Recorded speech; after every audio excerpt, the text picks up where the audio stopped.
E eu vou convidar você a estudarmos juntos nessa manhã, você de casa também, sobre a parábola do filho pródigo. Irmãos, eu queria convidá-los a abrirem a Bíblia no Evangelho de Lucas, capítulo 15, versículos 11 em diante. E depois que eu ler a Bíblia, eu queria que você ficasse com a Bíblia aberta. Evangelho de Lucas, capítulo 15, versículos 11 em diante. Assim que na verdade, com tantos celulares, hoje a gente tem que falar assim, vamos acessar a Bíblia no Evangelho de... Tem que atualizar, né? Vamos acessar aqui.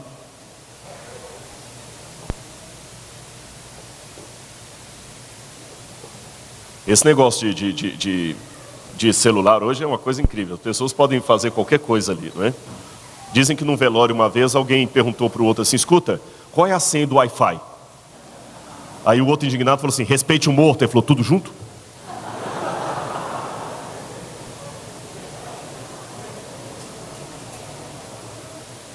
Lucas capítulo 15, versículos 11 em diante.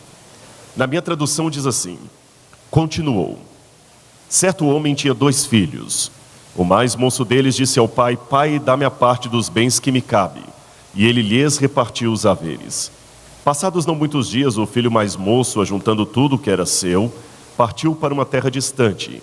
E lá dissipou todos os seus bens, vivendo dissolutamente. Depois de ter consumido tudo, sobreveio àquele país uma grande fome, e ele começou a passar necessidade. Então ele foi, agregou-se a um dos cidadãos daquela terra, e este o mandou aos seus campos a guardar porcos. Ali desejava ele fartar-se das alfarrobas que os porcos comiam, mas ninguém lhe dava nada. Então, caindo em si, disse, quantos trabalhadores de meu pai têm pão com abundância, e eu aqui morro de fome? Levantar-me-ei e irei ter com meu pai e lhe direi, pai, pequei contra o céu e diante de ti, já não sou digno de ser chamado teu filho, trate-me como um dos teus trabalhadores. E levantando-se foi para o seu pai.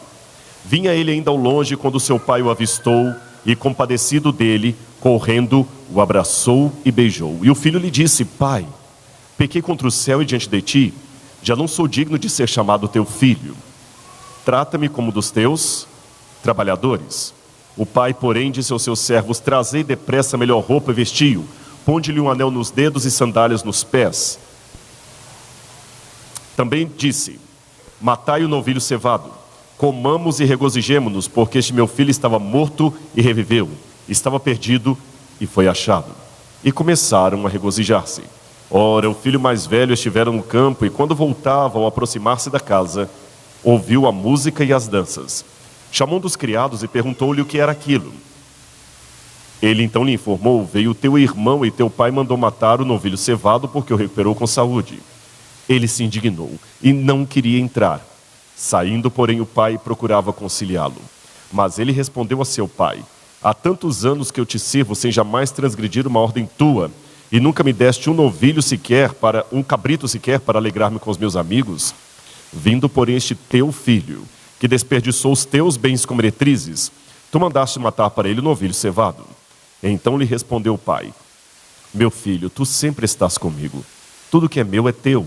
Entretanto, era preciso que nos regozijássemos e nos alegrássemos, porque este teu irmão estava morto e reviveu, estava perdido e foi achado. Fique com a Bíblia aberta, o celular também, o smartphone, não feche, não desative.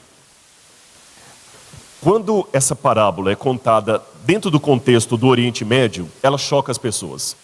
Inspirado num autor chamado Kenneth Bailey, que viveu por muitos anos como missionário no Líbano, ele disse que arriscava contar essa parábola para os libaneses, especialmente os muçulmanos. E a reação era inesperada. Eu fiz a mesma coisa. Quando eu estava no Sudão, no deserto de Baiuda, aproveitando um intérprete do árabe, eu contei essa parábola para beduínos do deserto. E a surpresa foi imediata. Quando você conta essa parábola para eles, eles falam assim, isto é mentira, impossível. Eles não acreditam.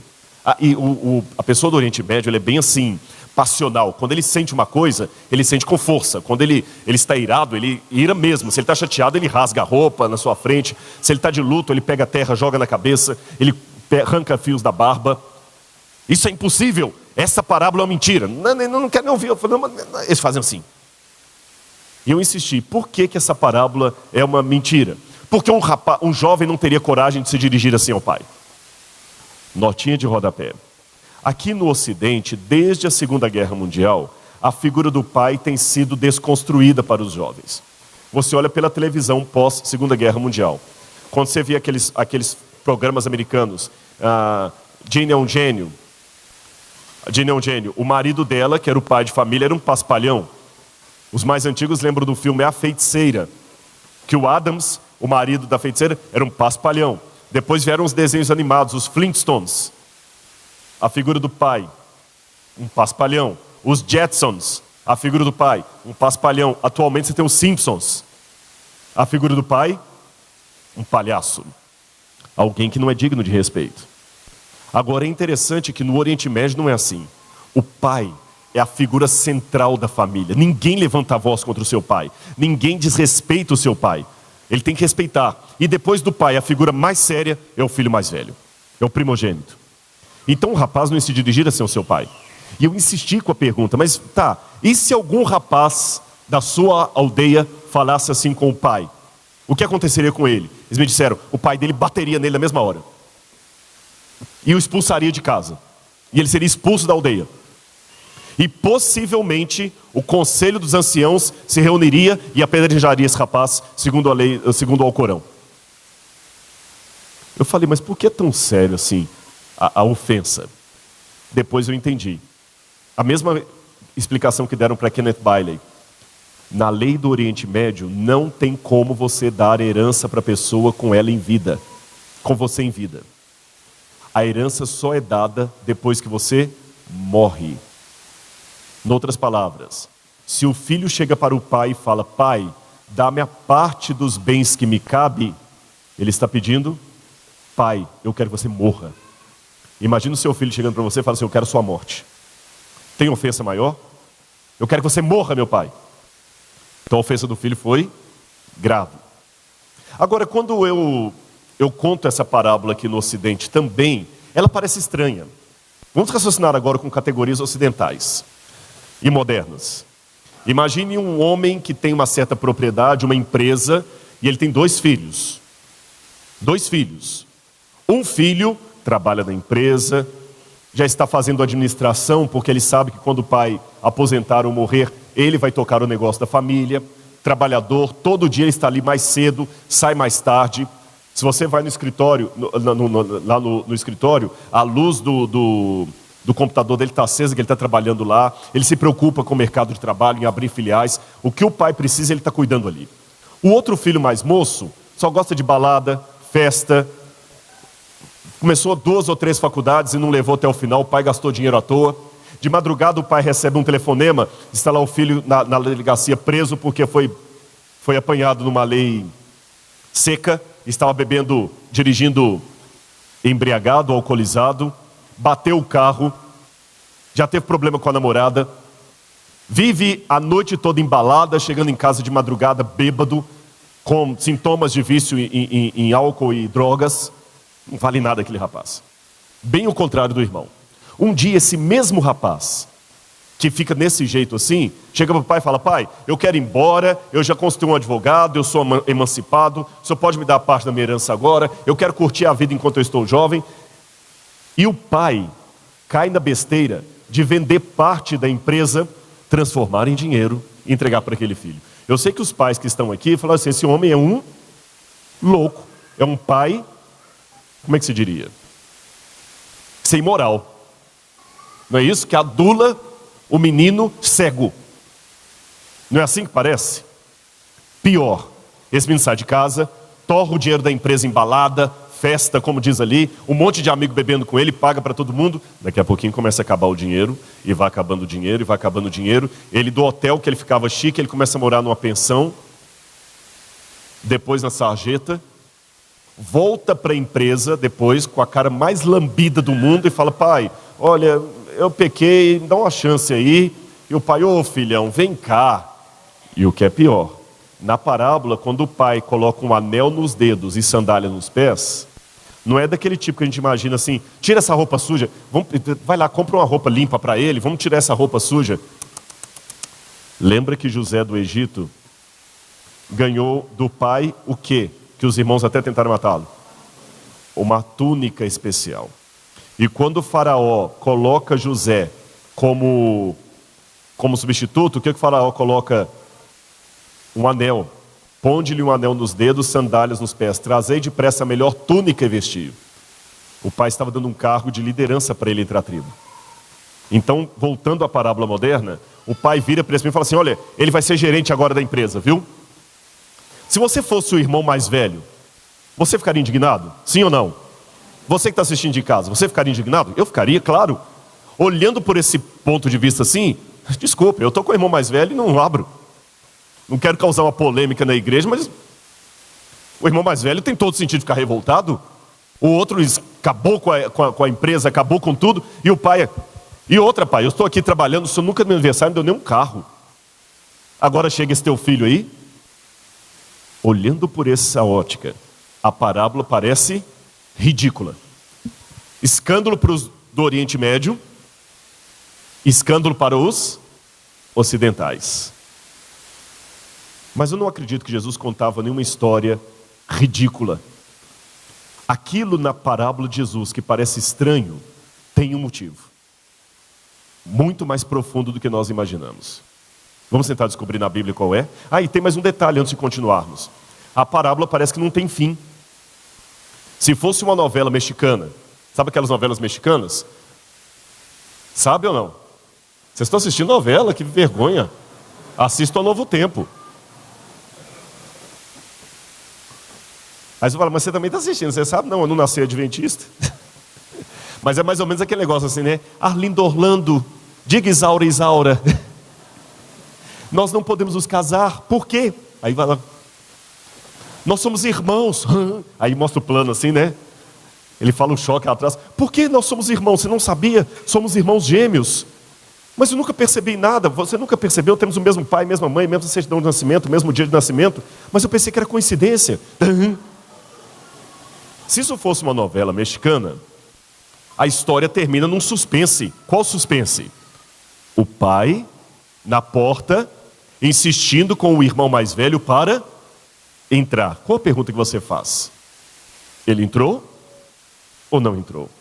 Ele aceitou reconciliar com seu irmão ou continuou na porta? Por que essa parábola não tem um final? Parece que está faltando um pedaço na Bíblia, não parece? Vamos então agora analisar o texto. Por isso que eu pedi vocês ficarem com a Bíblia e o celular acessado aí. Qual a primeira palavra que aparece nessa parábola de Jesus? Eu posso pegar isso aqui um pouquinho? Posso? Qual a primeira palavra que aparece? Eu não ouvi ainda. Você que está em casa, qual a primeira palavra? Continuou. Aqui está a parábola do filho pródigo.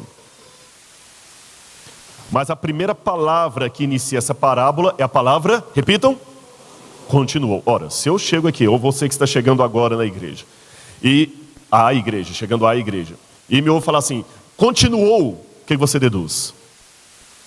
Tem algo antes que faz parte daquele contexto. E o que está imediatamente antes? Parábola de quê? Dracma perdida, ou dracma, como fala em português. A parábola da dracma perdida. Que também parece ser uma história meio esquisita, infantil. Uma mulher tinha 10 moedas. A dracma é uma moeda. Aí ela perdeu uma moeda, varreu toda a casa, até encontrar a moeda. Quando encontrou a moeda, o que ela fez? Foi feliz comemorar com as amigas. E Jesus fala, assim também haverá mais alegria no céu para um pecador que se arrepende. Gente, parece tão estranho. Vocês têm culto de quarta-feira aqui de oração, não tem? Para quem talvez não é adventista, eu vou explicar. O culto de quarta-feira na igreja, geralmente é um culto de oração, onde as pessoas se levantam e colocam os seus pedidos de oração. Imagina alguém falando assim, irmãos, eu quero agradecer, porque hoje sumiu uma caneta minha lá em casa, eu tinha 10 canetas, sumiu, eu varri a casa toda e achei a caneta. Poxa. Mas na cultura do Oriente Médio, eu tenho lá no nosso museu, aliás, visitem o Museu de Arqueologia Bíblica do NASP, é o único da América Latina. Eu comecei ontem uma página do Facebook, que as que tinham antes eram falsas, viu? Tinha uns perfis falsos aí na internet, mas se você quiser acompanhar lá sobre o museu, Rodrigo Silva Arqueologia. E nós vamos botar muita informação sobre o Museu de Arqueologia Bíblica do NASP. Nós temos nosso museu lá, um véu de casamento de uma beduína. E o véu é cheio de moedinhas. Por que isso? No dia do casamento, o pai dava para a mulher, lembrem, cultura do Oriente Médio machista, mulher não trabalhava fora, não fazia faculdade, ainda mais naqueles tempos. O pai dava para a mulher uma quantidade de moedas. Ela guardava consigo essas moedas, às vezes com uma forma de colar ou de tiara, ou no véu. Porque se o marido morre, vai para uma guerra, não volta, aquelas moedas são a garantia de vida que ela tem. Ela usa as moedas para voltar para a casa de um parente, para procurar abrigo, qualquer coisa parecida. Neste contexto, perder uma daquelas moedas, o que significava? Perder a sua salvação. O que aquela mulher passou foi semelhante ao que eu passei em Israel uma vez. Lembra a época da pochete? Beto Barbosa, eu usei aquilo também, viu? Tragicamente, eu tenho que admitir, igreja, eu já usei pochete. E eu já era adventista. Eu morro de medo de alguém pegar aquilo ali e colocar na internet aquelas fotos. E dentro da minha pochete estava o meu passaporte, visto americano, passagem para os Estados Unidos, que na época a passagem era toda impressa, todo o meu dinheiro, meus documentos do Brasil, cartão de crédito, e eu perdi a pochete com tudo. Depois um rabino achou essas pochetes em Israel e me devolveu. Mas as 2 horas entre o sumiço e o achado foram de tremenda agonia. Quando eu achei, a pochete me foi entregue, eu abraçava aquela pochete e falei assim, nossa, obrigado, Senhor, obrigado, obrigado, obrigado. Eu nunca abracei um objeto com tanta alegria assim. Então, para aquela mulher, ainda mais num país, perder documento, passaporte, tudo, imagina. Agora, imagina, nessa época, acho que você estava estudando na Andrews ainda, foi quando eu estava fazendo o pós-doc lá, que eu ia de Israel para lá, não tinha nem como ir para os Estados Unidos. Agora, aquela mulher perder a moeda foi como eu perder a minha pochete, por isso que ela comemorou com os amigos. Entenderam o contexto da época? Ok. Mas a parábola da dracma perdida começa com uma palavra. Qual é? Eu não ouvi ainda. Qual a palavra que começa? Ou. Conjunção alternativa. Se eu estou aqui novamente na igreja e alguém chega e me escuta falando assim, ou, o que vai deduzir? O que vai deduzir? Que tem algo antes. O pastor Tony está falando assim, pois é, irmãos, ou então nós vamos para o sítio tal lugar. Qual é a outra alternativa? Tem alguma coisa antes. O que está antes do ou? A ovelha perdida. Um pastor tinha 100 ovelhas, perdeu uma onde mesmo? Olha na sua Bíblia aí. Foi no supermercado, na feira, no shopping, no mall. Aonde? Não ouvia, só alguns que... No deserto. E ele foi buscar a ovelha que se perdeu e trouxe. Então nós temos a parábola do filho pródigo. Qual a outra? Dracma perdida. O que é dracma? Moeda. E a parábola da ovelha perdida. Agora, e novamente termina como essa aqui. Há mais júbilo diante de Deus por um pecador que se arrepende do que por 99 que não necessitam de arrependimento. Mas como começa essa parábola da ovelha perdida? Então, de novo, outra palavra que deduz um contexto. Se você chega aqui, eu falo assim, e então? Então o quê? Tinha alguma coisa antes. O contexto finalmente está no capítulo 15, versículos 1 em diante. O contexto está aqui, ó. E o contexto diz o quê? Jesus estava numa casa. Assim diz a minha Bíblia aqui, eu vou ler com vocês. Capítulo 15, versículos 1 e 2. Aproximavam-se de Jesus todos os santos e espirituais para o ouvir. Não, li errado. Pecadores e publicanos. E murmuravam os fariseus e escribas dizendo, este recebe pecadores e come com eles. Todos os publicanos e pecadores. Jesus então estava comendo com publicanos e pecadores, quando lá na porta chegaram quem? Escribas e fariseus. A lição da Escola Sabatina hoje vai falar um pouquinho sobre os escribas e fariseus, não é isso? Os sacerdotes também. Olha, esse homem come com pecadores e os recebe. Deixa eu explicar a vocês, Jesus não estava numa balada dançando com receber pecadores. Eu tenho até um sermão que eu estou preparando sobre isso, eu não preguei esse sermão ainda. Esse vai ser inédito, eu estou montando esse sermão. Mas já vou revelar um pedacinho dele para vocês. Note que quando Jesus sempre fazia milagres, as pessoas aplaudiam. Eu pergunto, por que eles rejeitaram Jesus? Imagine que, já que eu estou em Brasília, uma capital que respira política, imagine alguém aqui que tivesse o poder de multiplicar pães e peixes para a multidão. Que tivesse um poder de argumentação e fala e retórica que todo mundo pararia para ouvir, até criança e mulher, numa época que criança e mulher eram segregados. Um homem que andava sobre as águas. Todos os partidos iam querer esse homem. Um homem sem nenhum nódulo, sem nenhum dolo. Percebem a questão? Todos os partidos iam querer Jesus. Por que então que o rejeitaram? O problema dos milagres de Jesus foi quando ele começou a curar leprosos, perdoar adúlteras, perdoar publicanos. Esses incomodavam a ala conservadora do judaísmo, porque por mais que eles evitassem essas pessoas e os segregassem, para eles era importante que eles continuassem pecadores. É um problema do legalismo. Eu odeio o pecador, mas eu quero que ele exista. Por que vocês acham? Porque em existindo o pecador, eu fico mais tranquilo com os meus defeitos, porque sempre vai ter alguém pior do que eu para eu ficar tranquilo. Quando Jesus começou a incentivar, a inserir estas pessoas na comunidade, na sociedade, Jesus se tornou persona não grata. Entendem? Quando ele começou a trazer Maria Madalena, quando ele começou a resgatar a pecadora de João 11. E, igreja, eu vou falar uma coisa que eu espero não escandalizá-los. Vocês sabiam que às vezes no nosso mundinho sócio-religioso, a gente tem uma visão muito pequena das coisas. Muito pequena. Você sabia que às vezes uma garota de programa aí pode ter uma mente mais pura do que muitas moças da igreja?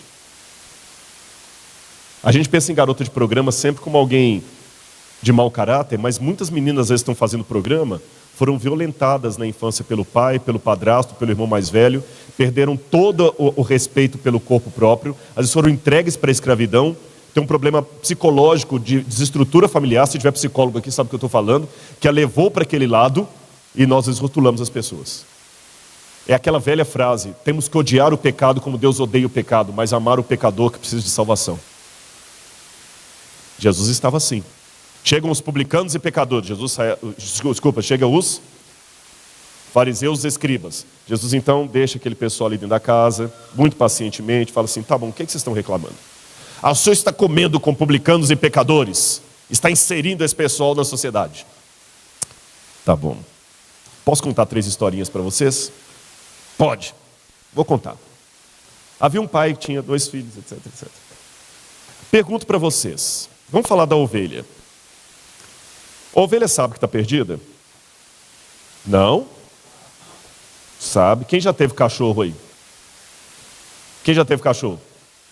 Cachorro perdido sabe que está perdido ou não sabe? Ele pode não saber o caminho de volta, mas ele tem a sensação que ele está perdido. Boi, quando está perdido, o boi não fica desesperado? Até formiga. Passa o dedo ali quando elas estão em fileira para você ver, que ela perde o cheddar, ficou tudo desesperada. Repito a pergunta, a ovelha sabe que está perdida ou não sabe? E onde a ovelha estava perdida? No deserto. Eu tenho a realidade de alguém que sabe que está perdido e está perdido fora de casa. Alguém que sabe que está perdido e está perdido lá fora. Qual que é a outra parábola? Dracma perdida, a moeda perdida. Moeda sabe que está perdida? Moeda é moeda. A moeda estava perdida onde mesmo? Dentro de casa. Alguém que sabe que está perdido lá fora. Alguém que não sabe que está perdido e está perdido dentro. E finalmente, uma história de um pai e 2 filhos. Um perdido dentro, o outro perdido fora. Um que sabe que está perdido, o outro não. Mas como que o mais velho estava perdido? Bom, simples. Lembra que eu contei para você que o beduíno se escandalizou quando eu contei a história? Que ele, ao pedir ao pai a herança, ele pediu para que o pai morresse? Lembram disso? Lembram também que eu falei para vocês que o filho mais velho era aquele segundo mais respeitado, ele substituiu o pai. Só o silêncio dele não repreender o irmão mais moço já é chocante. Ele deveria repreender o irmão mais novo e mandá-lo respeitar o seu pai. O silêncio dele já é comprometedor. Pior ainda, além do silêncio dele ser comprometedor, ele também recebeu herança. Olha de novo o verso 11 aí. Certo pai tinha 2 filhos. O mais moço disse: pai, dá-me a parte dos bens que me cabe. E ele lhes repartiu os haveres. Plural. Lhes repartiu os haveres. Os 2, o mais velho também recebeu a herança dele. A única diferença entre os 2 é que o mais moço era mais sincero com seus sentimentos politicamente incorretos e o outro era hipócrita. E eu já aprendi na minha vida que Deus é menos ofendido pela sinceridade de um pecador do que pela hipocrisia de um santo. Não estou justificando que é correto o que você diz, mas pelo menos você é honesto com os seus sentimentos. Um falava que tinha problema com o pai, o outro fingia que não tinha, mas os 2 receberam a herança. Um perdido fora, o outro perdido dentro. E quando o que é perdido fora retorna para o pai, o que está perdido dentro não aceita. Ele fica lá na porta reclamando: eu não vou entrar. Por que você não vai entrar para comer com a gente? Porque o Senhor está recebendo esse teu filho pecador, eu não vou entrar. Por que a parábola não tem um final? Simples. Se você prestar atenção nesse final aqui, ele repete justamente esse começo aqui. Onde Jesus contou essa parábola? À porta de uma casa, ele deixou lá dentro publicanos e pecadores, e veio até o portão para falar com escribas e fariseus. Vocês vão entrar e comemorar comigo, vão ficar reclamando aqui. Meu filho, você vai entrar e comemorar comigo, ou vai ficar reclamando aqui? Ou seja, você tinha nessa situação ovelhas perdidas que estavam dentro da casa lá e moeda perdida que estava aqui no portão. Ovelhas perdidas lá na casa sabendo que estavam perdidas, moedas perdidas aqui não sabendo que estavam perdidas. Os de dentro representando o filho mais moço, os de fora o filho mais velho. Perceberam? Moral da história. Eu não sei se nessa parábola, nestas parábolas que eu contei, você se identifica com o filho mais velho, você se identifica com o filho mais moço, não sei se você se identifica com a ovelha, não sei se você se identifica com a dracma, a moeda, mas de uma coisa eu sei da minha vida: quer perdido dentro ou perdido fora, eu tenho alguém que está à minha procura. Quer seja moeda, quer seja ovelha, eu tenho Deus que quer me salvar. Eu tenho alguém que está me procurando. E uma vez que você foi salvo, dê à graça de Deus a oportunidade de salvar outros também. Não fique aí fora reclamando: por que Deus salvou o outro? Deixa Ele fazer pelo outro o que Ele fez por você. Sabem qual é o meu papel na salvação? Não atrapalhar o papel de Deus. Eu não sei nadar, mas eu já aprendi uma lição se eu estiver me afogando: não atrapalhar o papel do salva-vidas, senão morre ele e eu. Deixa Deus te salvar. Deixa Deus, para com seu preconceito, com seu achismo, com a sua fama de achar que você sabe demais. Deixe Deus encontrar você onde quer que for, no deserto, dentro da casa, fora dela. Deixa Deus salvar você. O seu papel na salvação é não atrapalhar o papel de Deus. E uma vez que Ele salvou você, deixa Ele salvar o seu irmão também. Talvez uma das maiores dificuldades para muitos de nós é sabermos que Deus está querendo salvar com o mesmo empenho aquela pessoa que eu menos gosto. Aquela pessoa que mais me prejudicou, que eu menos gosto, é tão objeto do amor de Deus como eu. E o Espírito Santo quer levá-la para o mesmo céu para onde eu vou. Pense nisso. E no fim, não esqueça: a parábola não é sobre o filho pródigo, é sobre o pai amoroso e seus 2 filhos perdidos. o mesmo Pai que ama você e quer te levar para o lar. Que Deus nos abençoe. Amém?